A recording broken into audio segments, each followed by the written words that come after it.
Hello student, कक्षा 12 राजनीति विज्ञान।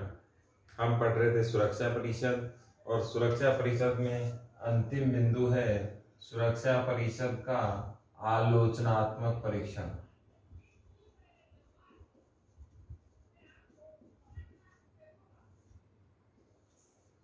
या यूं कहें आलोचनात्मक मूल्यांकन।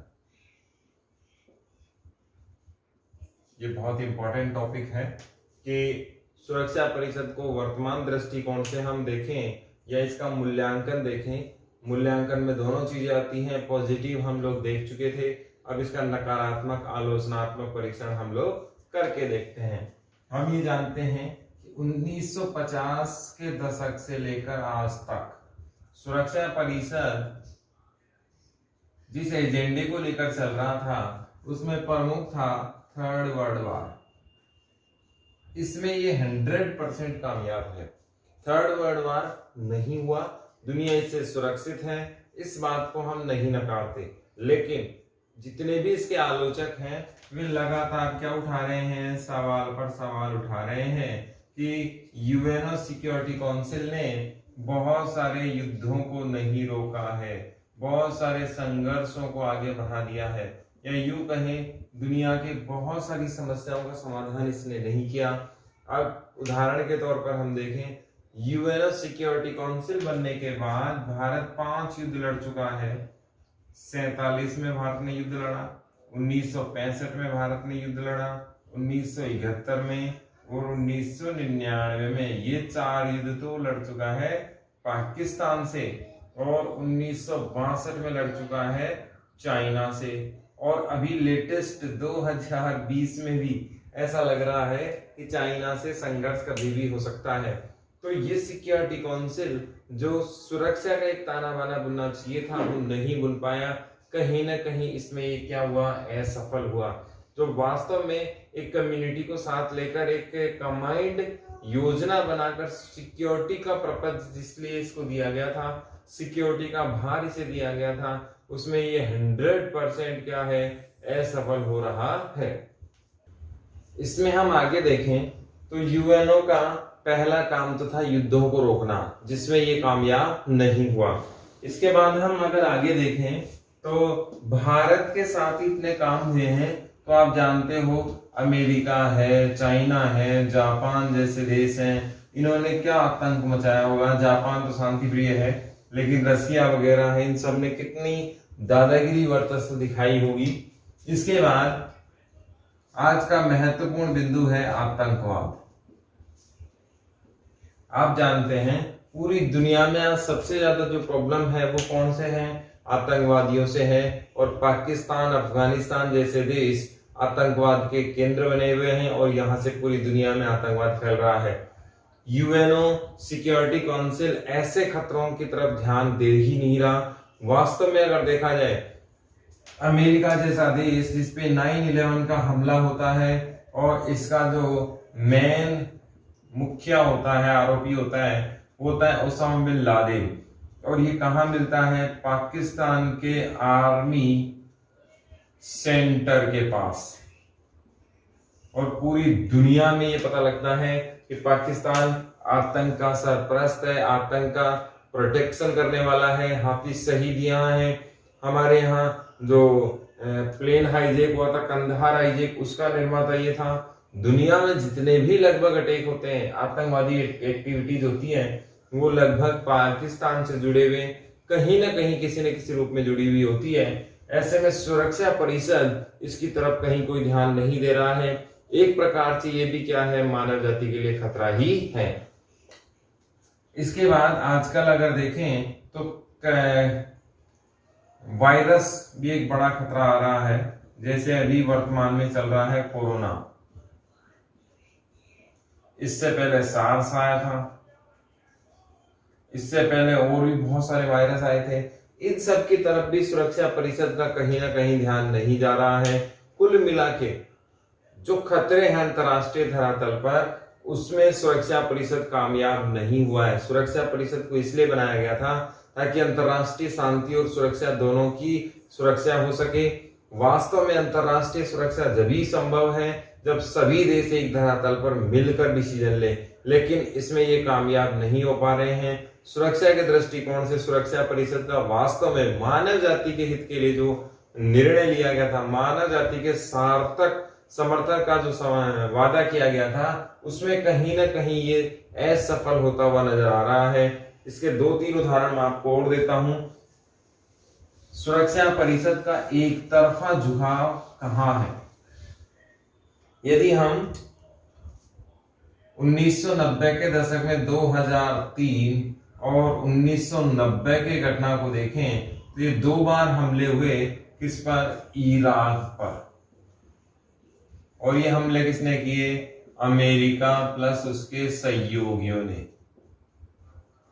एक बार 40 देशों ने मिलकर हमला किया, एक बार 34 देशों ने हमला किया। गणित को समझना, हमला किस पर हुआ? दोनों ही बारों में इराक पर हुआ। और किया किसने? अमेरिका और उसके सहयोगियों ने। उदाहरण क्या दिया इन्होंने? आरोप क्या लगाए? मानवाधिकार का उल्लंघन। अब यह सवाल उठता है कि यदि इराक ने मानव अधिकारों का उल्लंघन किया भी था तो यूएनओ की परमिशन होनी चाहिए थी। आपको जानकर बड़ी हैरानी होगी कि इनमें से एक युद्ध में ही क्या थी? परमिशन थी, दूसरे में थी ही नहीं। फर्स्ट वाले में तो परमिशन थी, सेकंड वाले में यूएनओ की परमिशन नहीं थी। ये क्या था? अमेरिका का केवल तेल मात्र या ऊर्जा को हड़पने का क्या था?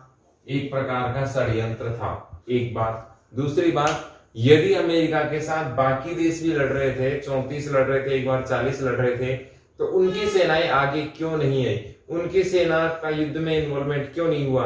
अमेरिका ही आगे जाता है, अमेरिका ही कब्जा करता है, अमेरिका ही पूरे नेतृत्व को देखता है। उनकी सेनाएं सिर्फ बैक सपोर्ट में क्यों रहती है? बराबर का हिस्सा क्यों नहीं लेती? इसलिए नहीं लेती क्योंकि अमेरिका खुद भी जानता था कि यदि उनकी सेनाएं आगे आती हैं तो मेरा जो एजेंडा है ऊर्जा प्राप्त करने का, कच्चा तेल, क्रूड ऑयल जिसे हम कहते हैं, वो प्राप्त करने का, वो फेल हो जाएगा। तो सुरक्षा परिषद का एक प्रकार से महाशक्तियां सहारा ले रही हैं, कहीं ना कहीं सकारात्मक की जगह नकारात्मक रोल में। महाशक्तियां सुरक्षा परिषद की आड़ में गलत देशों को आगे बढ़ावा दे रही हैं, गलत इरादों को आगे बढ़ावा दे रही हैं। ये अमेरिका ने 2 बार ऐसा किया है। इसमें हाफिज सईद का भी उदाहरण हमें देखने को मिलता है। हाफिज सईद दुनिया का मोस्ट वांटेड आतंकवादी है। मुंबई हमले, पठानकोट, उरी में इसका हाथ नजर आता है और स्पष्ट सबूत हमने पाकिस्तान को दिए हैं। हमने अंतरराष्ट्रीय धरातल पर इसको बैन कराने के लिए महाशक्तियों की बैठक सुरक्षा परिषद में रखी थी, लेकिन चीन जैसे देश वीटो का सहारा लेते हैं किसमें? सुरक्षा परिषद में, और हमारे खिलाफ आतंकवादियों को प्रोटेक्ट करते हैं। कहीं ना कहीं सुरक्षा परिषद का नाजायज इस्तेमाल हो रहा है। तो इस प्रकार से देखें तो सुरक्षा परिषद जो जिस उद्देश्य के लेकर बना है उनमें कहीं ना कहीं सार्थक परिणाम नजर नहीं आ रहे। ना दुनिया में संघर्ष रुके, ना आतंकवाद रुका, ना वायरस रुका, ना आपसी झगड़े रुके, ना महाशक्तियों का इसको एक जरिया बनाने का सिस्टम ही रुका है। महाशक्ति अपने लालच के हिसाब से सिक्योरिटी काउंसिल का क्या कर रही है? यूज कर रही है। इसमें हम आगे देखें अंतरराष्ट्रीय न्यायालय में तो 92 आर्टिकल इससे संबंधित है और उसमें उल्लेख है कि अंतरराष्ट्रीय न्यायालय इसका एक मुख्य अंग होगा। यूएनओ का एक बात का उल्लेख कौन से आर्टिकल में है? 92 आर्टिकल में है। आपको याद होना चाहिए, वेरी इंपॉर्टेंट सवाल है, बोर्ड में बहुत बार पूछा है। अजमेर बोर्ड के पेपर में सीधा सवाल आता है, अंतरराष्ट्रीय न्यायालय का मुख्यालय कहाँ स्थित है? तो कहाँ स्थित है? हैग में स्थित है। झगड़ों को निपटाने की आजादी देता है। इसमें अदालतों, दूसरी अदालतों में जाने की बात भी ये कहता है कि कोई भी देश अपने इश्यूज सॉल्व कर सकता है, यूएनओ की अंतरराष्ट्रीय न्यायालय में कर सकता है, इसमें नहीं तो कहीं और भी जाकर वो कर सकता है। इसकी पूरी आजादी कौन देता है? यूएनओ देता है। इसमें कहीं कोई इश्यू नहीं है। आपको यहाँ एक बात और भी ध्यान रखनी है कि इसमें केवल 2 देश ही पक्ष और विपक्ष हो सकते हैं। क्या हो सकते हैं? दो देशी या तो पक्ष हो सकते हैं या विपक्ष हो सकते हैं, कोई नागरिकों का समूह या देश के अलावा कोई भी पक्ष और विपक्ष इसमें अपना नहीं रख सकता। तो झगड़ों को निपटाने की पूरी आजादी देता है, बस एक सिर्फ समझौता करना होता है। उस समझौते के तहत ये न्यायालय ये छूट देता है कि पूरी तरीके से खुलकर वो निर्णय ले सकते हैं, कहीं और भी न्यायालय में जा सकते हैं। अंतरराष्ट्रीय स्तर पर वो अपने इश्यू सोल्व कर सकते हैं। इसकी पूरी आजादी कौन देता है? अंतरराष्ट्रीय न्यायालय देता है। यूएनओ के सभी सदस्य न्यायालय के भी सदस्य होते हैं। यूएनओ में 193 सदस्य हैं, वे सभी के सभी अंतरराष्ट्रीय न्यायालय के भी क्या होते हैं? सीधे सदस्य होते हैं। और नए सदस्य, अगर मान लीजिए कोई सदस्य अंतरराष्ट्रीय न्यायालय का सदस्य नहीं है और नया बनना चाहता है या नया अस्थायी सदस्य जुड़ा है, तो उसके लिए एक प्रस्ताव पारित करना होता है। किसके द्वारा? सुरक्षा समिति के द्वारा उसे एक प्रस्ताव के द्वारा शामिल कर लिया जाता है। उसके लिए दो शर्तें होती हैं, एक तो बजट में योगदान देगा, दूसरा जो चार्टर बनाया गया है यूएनओ का उसमें क्या देगा? अपना योगदान देगा, सहयोग करेगा, उसका उल्लंघन करने की वो सोचेगा भी नहीं। कुल मिला के बाकी सदस्यों की तरह इसके नियमों को क्या करेगा? पालन करेगा। इसमें दो से ज्यादा देश पक्ष विपक्ष के रूप में जा सकते हैं। इंडिविजुअल कोई समूह या यूं कहीं कोई व्यक्ति इसमें केस नहीं लड़ सकता है। जैसे भारत पाकिस्तान जाधव को लेकर क्या लड़ रहे हैं? एक इसमें समझौता है, वाद विवाद के लिए लड़ रहे हैं। तो अंतरराष्ट्रीय न्यायालय से लेकर ये तथ्य क्लियर हुए। अनुच्छेद 92 किसका उल्लेख करता है? यूएनओ का, कि अंतरराष्ट्रीय न्यायालय यूएनओ का एक क्या होगा? अंग होगा। इसका मुख्यालय कहाँ है? हेग में है। जब झगड़ों का जो निपटारा है उसकी क्या देता है? वो आजादी देता है और अन्य अदालतों में जाने का ऑप्शन भी ये देता है। यूएनओ के सभी सदस्य जो इसके सदस्य होंगे वे सभी इसके नियमों को मानेंगे, ऐसा भी प्रावधान किया गया है। नए सदस्य यदि कोई जोड़ना चाह रहे हैं ये, तो इसकी जो सुरक्षा समिति वो क्या एक पास करेगी, प्रस्ताव पास करेगी और वो नया सदस्य इसमें शामिल हो जाएगा। इसके बाद उसको दो काम करने होंगे, एक तो रूल रेगुलेशन का पालन करना होगा, एक बजट में योगदान देना होगा।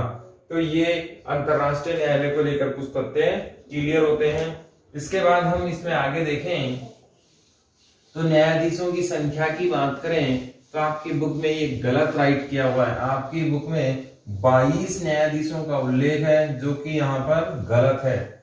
आप अपनी बुक में करेक्शन करेंगे। यहाँ पर न्यायाधीशों की संख्या कितनी है? 15। अंतरराष्ट्रीय न्यायालय में न्यायाधीशों की संख्या कितनी है? 15 न्यायाधीश हैं। आपकी बुक में गलत मेंशन है। और इनका जो कार्यकाल होता है वो 9 वर्ष का होता है। ये दो बातें बहुत इंपॉर्टेंट है, आपको याद रखना है। एक तो क्या है? 15 न्यायाधीशों की संख्या है और कार्यकाल कितना है? 9 वर्ष का है। अब आपको ये ध्यान रखना है कि ये भी कैसे? प्रत्येक 3 वर्ष में टोटल कितना हो गया? 9 ईयर कंप्लीटली न्यायालयी प्रोग्राम हो गया। यहां से 5%, 5 न्यायाधीश यहाँ और 5 न्यायाधीश यहाँ। प्रत्येक 3 वर्ष में 5 न्यायाधीशों का क्या हो जाता है? चुनाव हो जाता है और इसकी जगह क्या आ जाते हैं? नए। ऐसे करके टोटल जैसे राज्यसभा के सांसदों का इलेक्शन होता है प्रत्येक 2 वर्ष में 1/3 सदस्यों का, ऐसे ही यहाँ 3 ईयर में 1/3 सदस्य न्यायाधीश के बदल जाते हैं। यानी कि पहले 3 वर्ष 5 चुने जाएंगे, फिर ये 5 यहाँ जाएंगे, यहाँ जाएंगे, इनके 9 वर्ष का कार्यकाल खत्म और बाहर, फिर नए चुने जाएंगे 5। इस तरीके से प्रत्येक 3 वर्ष में 5 नए न्यायाधीश चुन लिए जाते हैं। अब यहाँ पर आपको ध्यान रखना है, भारत के जोधपुर के हैं दलबीर सिंह भंडारी साहब। दलबीर सिंह भंडारी जी ये भारत के हैं और ये यूएनओ में क्या हैं? न्यायाधीश हैं, जो भारत का बड़ा गौरव बढ़ा रहे हैं। भारत का नाम रोशन इन्होंने किया है। ये इन 15 न्यायाधीशों में से एक हैं दलबीर सिंह जी भंडारी साहब, जो भारत से बिलोंग करते हैं। आपको याद रखना है, ये भी सवाल पूछा गया है कि यूएनओ न्यायाधीशों में भारत के प्रमुख न्यायाधीशों का एक का नाम लिखें, कौन है? तो दलबीर सिंह भंडारी हैं। बहुत बार जीके का सवाल भी ये बनता है। तो यहाँ से आपकी बुक में करेक्शन क्या करना है? आपकी बुक में कितने न्यायाधीश बताए गए हैं? 22। उसको कट करके कितने कर लेने हैं? 15 कर लेने हैं। टोटल न्यायाधीश कितने हैं? 15। और इसका कार्यकाल कितने वर्ष का है? 9 वर्ष का कार्यकाल टोटल है। इसको बांटा कैसे गया है? 3, 3 और 3 सालों में, यानी कि टोटल न्यायाधीशों की जो संख्या होगी वो कितनी होगी? 15। और उनका कार्यकाल कितने वर्ष का होगा? 9 वर्ष का होना है। दलबीर सिंह भंडारी कहाँ के हैं? भारत के हैं। जो किसके न्यायाधीश हैं? अंतरराष्ट्रीय न्यायालय के न्यायाधीश हैं। अंतरराष्ट्रीय न्यायालय में अंतिम बिंदु है अंतरराष्ट्रीय न्यायालय का क्षेत्राधिकार। और अंतरराष्ट्रीय न्यायालय के क्षेत्राधिकार की बात करें तो ये भी इंपॉर्टेंट टॉपिक है। हमने न्यायालय पढ़ा था भारत का, सुप्रीम कोर्ट और उसके क्षेत्राधिकार हमने पढ़े थे। तो क्षेत्राधिकार का मतलब हमें समझ में आता है कि वे निर्णय जिन पर वो स्वतंत्र होकर बात कर सकता है, निर्णय दे सकता है, नियंत्रण कर सकता है, क्या कहलाता है? क्षेत्राधिकार। यानी कि उसके क्षेत्र में आने वाले अधिकार, यानी कि उसके क्षेत्र में जो जो चीजें आती हैं उन्हें हम क्या कहते हैं? क्षेत्राधिकार कहते हैं। इसमें 3 प्रकार के हैं, क्षेत्र अनिवार्य और सलाहकारी, ऐच्छिक, अनिवार्य और सलाहकारी। ऐच्छिक की बात करें तो ऐच्छिक का हमें पता है कि ये हो भी सकते हैं, इच्छा अनुसार होते हैं।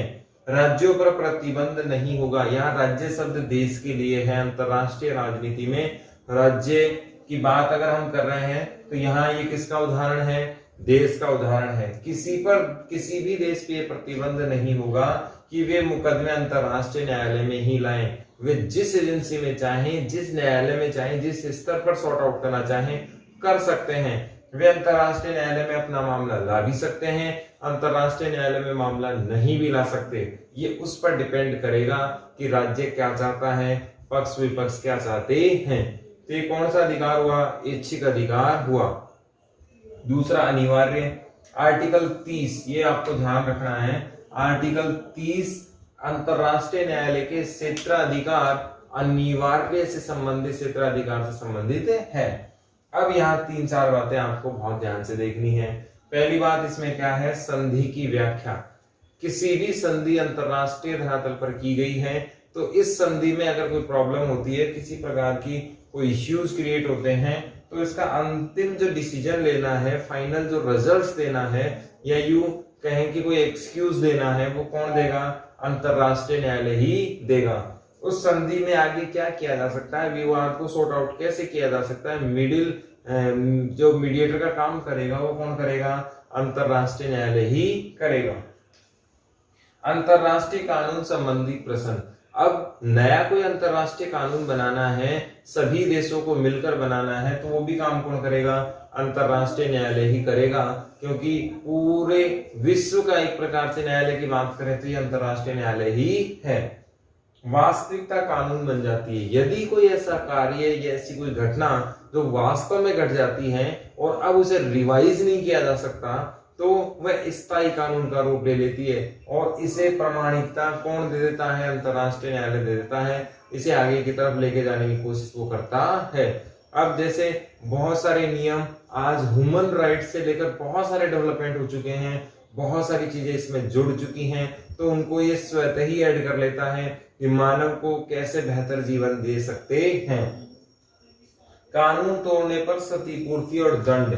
बहुत सारे देश ऐसे हैं जो लगातार प्रतिबंध लगाने के बाद भी नहीं मानते। पाकिस्तान है, चाइना है, ईरान है, इराक है, अजरबैजान, अर्मेनिया जैसे देश हैं।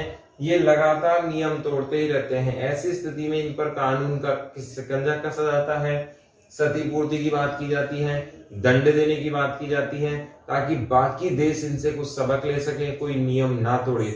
यदि लगातार नियम तोड़े गए तो कहीं ना कहीं ऐसा हो जाएगा कि कोई सुनेगा ही नहीं।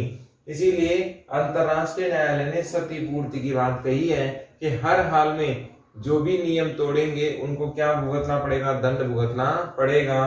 क्षतिपूर्ति उसका कहीं ना कहीं हर्जाना भुगतना पड़ेगा। फिर तीसरा बिंदु सलाहकारी। आपको ध्यान रखना है, अंतरराष्ट्रीय न्यायालय के निर्णय बाध्यकारी नहीं है। ये ध्यान रखना, नहीं है। इसके निर्णय कैसे नहीं होते? बाध्यकारी नहीं होते। इसमें सबसे इंपॉर्टेंट बात यही है। फिर आप कहोगे कि अंतरराष्ट्रीय न्यायालय को बढ़ाया क्यों गया जब निर्णय बाध्यकारी नहीं है? तो तो बहुत सारी सलाहें ऐसी होती हैं जिनकी सलाह आवश्यक है, जैसे राष्ट्रपति के निर्णय बहुत स्मूथ होते हैं अंतरराष्ट्रीय न्यायालय की तरह, फिर भी वो शक्ति का केंद्र है। इसी प्रकार से अंतरराष्ट्रीय न्यायालय भी एक शक्ति का केंद्र है, बहुत जरूरी है, इसके बिना कार्य नहीं हो सकता। तो हमने अंतरराष्ट्रीय न्यायालय के क्षेत्राधिकार पढ़े, ये टोटल 3 है, ऐच्छिक, अनिवार्य और सलाहकारी। ऐच्छिक में राज्य की इच्छा होगी वो ला भी सकता है और नहीं भी ला सकता।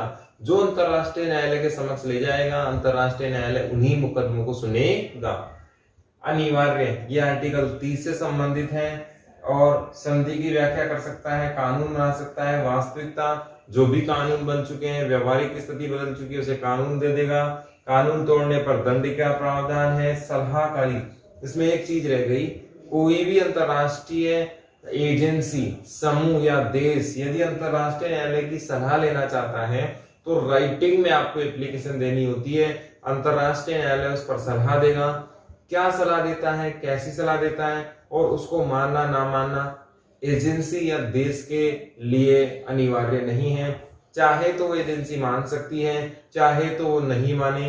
ये महासभा को, सुरक्षा परिषद को, दुनिया की बहुत सारी एजेंसियों को, बहुत सारे देशों को मीडिएटर के रूप में, गाइडर के रूप में, कानूनन के तौर पे एक सलाह अपनी जारी करता रहता है। इसके निर्णय जो होते हैं, मुकदमे पर जो निर्णय आते हैं वो भी बाध्यकारी नहीं होते, वो एक प्रकार से सलाहकारी होते हैं, ये मीडिएटर का काम करता है।